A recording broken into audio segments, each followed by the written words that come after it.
Good morning, good morning. Ngayong araw na to, magluluto tayo ng umagahan natin. So bago, dasal muna tayo. Tapos, prepare na natin yung mga kailangan nating lutuin. Una, kuha muna ako ng itlog. Tapos, kuha tayo ng lagayan ng itlog. At pagkatapos, kuha na tayo ng mega sardines na ating lulutuin. Tapos, yung mga sangkap, kuha tayo ng ahos, tapos sili lang guys.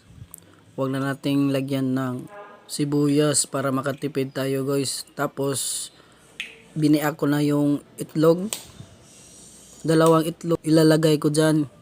Ayan. Pagkatapos mix natin yan, mix nyo ng mabuti. Pagkatapos, luwain na natin yung sili.